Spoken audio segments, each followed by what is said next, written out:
Amanda deserves these more than you ever will. My mother-in-law's voice crackled through the phone, dripping with satisfaction. She's family by blood, not just marriage.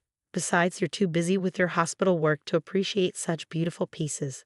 My name is Sofia Martinez, and at 32, I was listening to my mother-in-law justify stealing my grandmother's jewelry collection while I was working a 36-hour shift in the emergency room.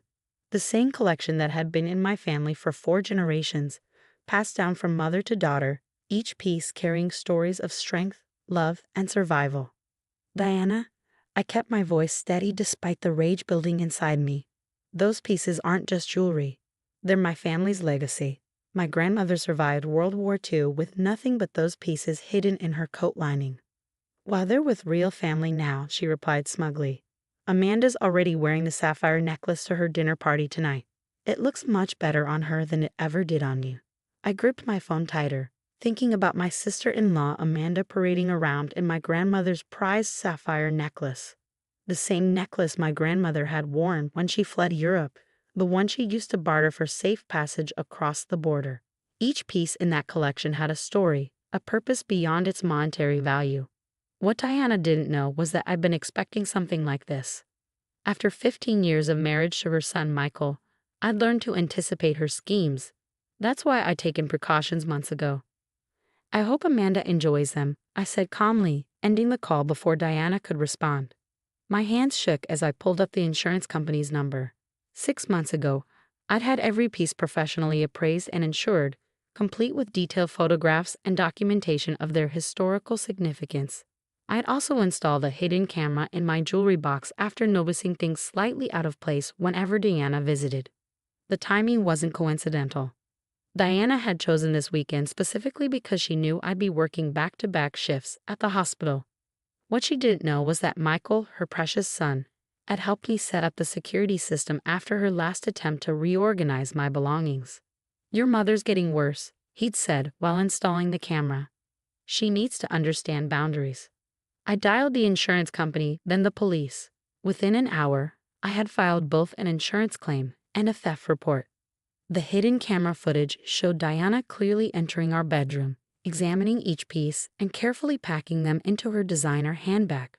My phone buzzed with a text from Amanda. "Thanks for the early inheritance. The sapphire necklace is perfect for my charity gala next week." I smiled, taking a screenshot for evidence. Amanda had always been jealous of my relationship with Michael, her older brother. In her mind, he deserved everything I had simply because she was blood family. Diana had encouraged this attitude, constantly reminding me that I was an outsider who'd married into their prestigious family. What they'd forgotten was that I wasn't just an emergency room doctor.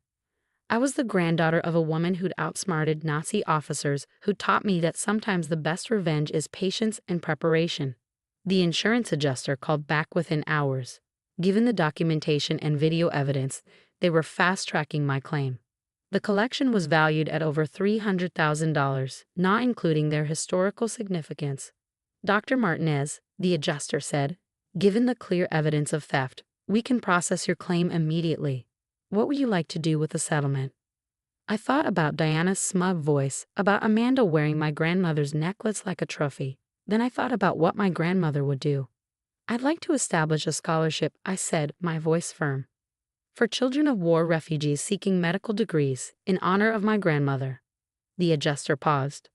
"That's unusual. Most people would want to replace the jewelry." "These pieces helped my grandmother survive a war and build a new life," I explained. "It seems fitting they should help others do the same." As I finished the call, my phone buzzed again. This time it was Michael. "Mom just called, bragging about giving Amanda your grandmother's jewelry. Please tell me you had a plan for this." I sent him the insurance claim confirmation and police report. His response was immediate. "That's my girl." "Want me to tell them, or should we let them figure it out themselves?" "Let's wait," I replied. "Amanda's charity gala is next week. Wouldn't want to spoil her big entrance." I sat back in my office chair, feeling a strange mix of sadness and satisfaction.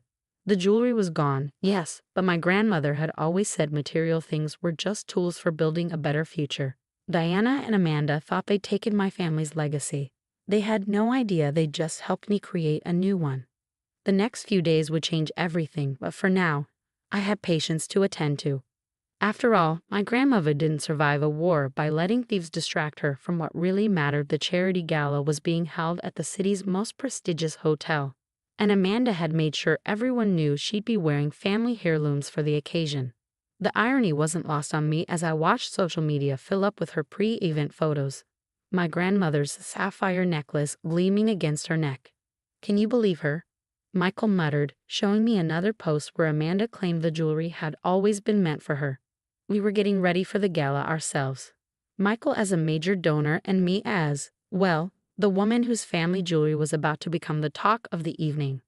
I chose a simple black dress, elegant but understated.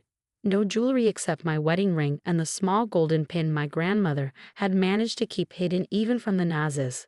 The one piece Diana hadn't found because I always wore it on my hospital coat.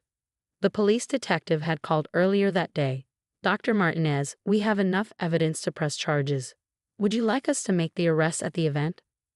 "No," I'd replied.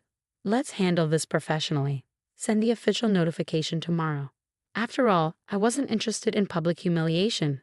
I wanted justice. As we entered the gala, Diana immediately spotted us.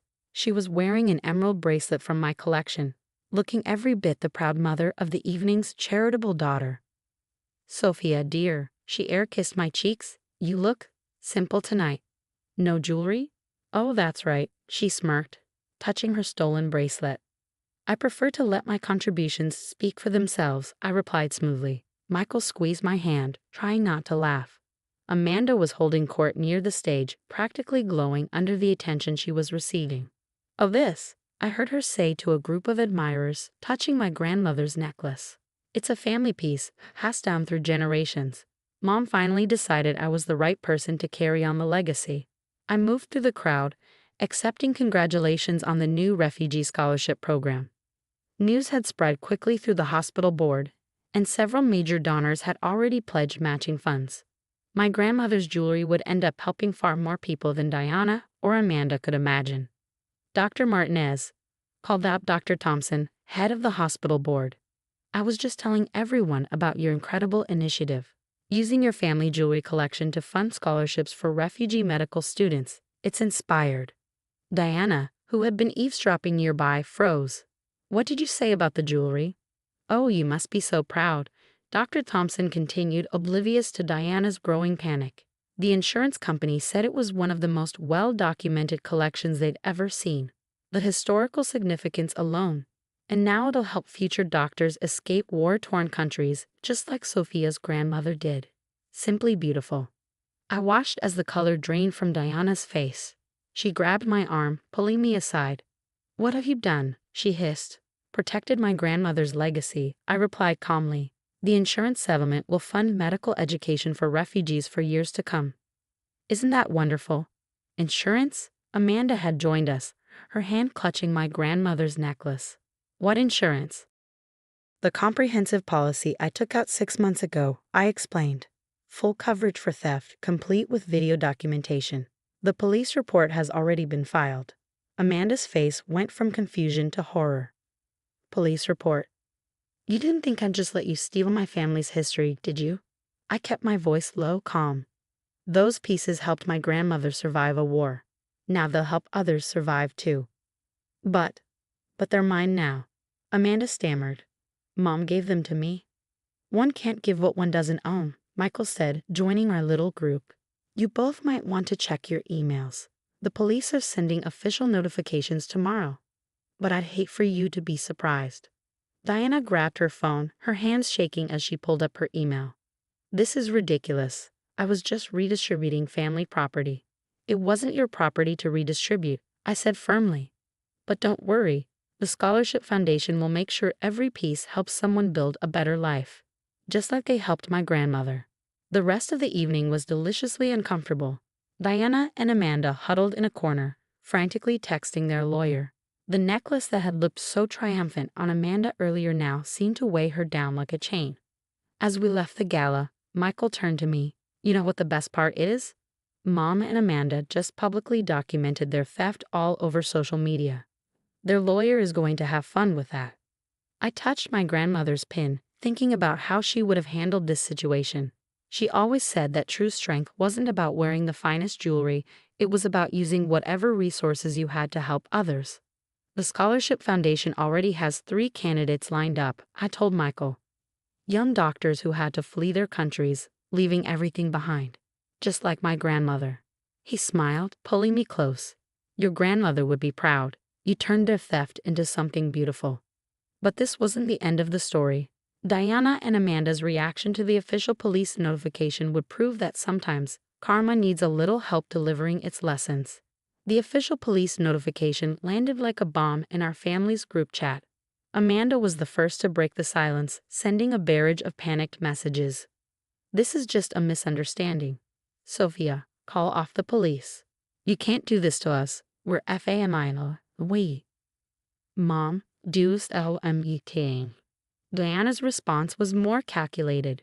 She showed up at my hospital during my morning rounds, designer handbag clutched tight, her usual confidence replaced by desperate anger. Do you have any idea what you've done? She hissed, cornering me near the nurse's station. Amanda could lose her position on the charity board. Our reputation. Your reputation. I interrupted, keeping my voice professional. You mean the reputation you built while stealing from your daughter-in-law? While teaching Amanda that it's okay to take what isn't hers. I was protecting our family's interests. Her voice rose, drawing attention from nearby staff. Those pieces belonged in our family. They were in our family, I replied calmly, until you decided to steal them. Now they're helping create new doctors, saving lives, building futures. I think my grandmother would prefer that to them being Amanda's party accessories. Security arrived before Diana could respond, escorting her out as she threatened lawsuits and social ruin. But the damage to her reputation was already done. Several hospital board members had witnessed her outburst. Later that afternoon, my lawyer called with an update. The insurance company had already transferred the full settlement to the Scholarship Foundation, and the police were moving forward with charges. Diana and Amanda had been officially served with court summons. They're trying to claim it was a family misunderstanding, my lawyer explained. But the video evidence, combined with their social media posts bragging about the jewelry, makes it pretty clear-cut theft. The foundation's first 3 scholarship recipients were announced the following week. Young doctors from Syria, Ukraine, and Afghanistan, each with stories that echoed my grandmother's journey. The local paper ran a feature story about the program, complete with photos of the stolen jewelry and its history. Diana and Amanda's response was to show up at our house unannounced, both in tears. We'll return everything, Amanda pleaded, placing my grandmother's necklace on the coffee table. Just drop the charges. Please, Sophia. My reputation can't handle this. I picked up the necklace, feeling its familiar weight. It's too late. The insurance settlement has already funded 3 scholarships. Those students are starting their medical residencies next month. But what about us? Diana demanded. What about our family's standing? What about my grandmother's legacy? I countered. Did you think about that when you were picking through her life's treasures like they were party favors? Michael, who had been quietly watching, finally spoke up. Mom, Amanda, you did this to yourselves. Sophia's turning your theft into something good. Be grateful she's not pushing for maximum charges. In the end, they accepted a plea deal, community service at a refugee resettlement center, and mandatory restitution payments to the Scholarship Foundation. The jewelry was returned and donated to a museum's World War II exhibition, where each piece could tell its story of survival and hope. The first scholarship recipient I met was Dr. Yara Hassan, a young woman who'd fled Syria with nothing but her medical books and dreams of becoming a surgeon. When I pinned my grandmother's small golden pin to her white coat, her eyes filled with tears. Your grandmother's jewelry helped her survive a war, she said, touching the pin reverently. Now it's helping us heal from ours. Diana and Amanda's community service turned out to be unexpectedly transformative. Working with refugee families, hearing their stories of loss and resilience, something changed in them. Amanda was the first to apologize sincerely. I never understood what these pieces meant, she admitted one evening, months later. To me, they were just beautiful things to show off. But meeting these families, hearing their stories, I get it now. Your grandmother's jewelry did exactly what it was meant to do. It's still saving lives. Diana took longer to come around, but watching the scholarship program grow seemed to soften her. When the second round of recipients was announced, I found her quietly crying at the ceremony. Your grandmother would be proud, she whispered, squeezing my hand. You protected her legacy better than I ever could have. The foundation has now funded 12 medical scholarships, creating a new generation of doctors who understand what it means to lose everything and build again. Each recipient wears a small pin during their white coat ceremony, not my grandmother's original, but replicas we have made, each carrying the same promise of hope and renewal. My grandmother's jewelry collection sits in the museum now, each piece telling its story of survival. But its real legacy lives on in emergency rooms and operating theaters across the country, where doctors who once fled war zones now save lives, wearing their pins as reminders that sometimes the greatest treasures are the ones that help others shine. Deanna and Amanda learned their lesson, but more importantly, they learned the true value of family legacy, not in gold or gems, but in the lives we touch and the hope we create. As my grandmother always said, the most precious things we own are the ones we give away.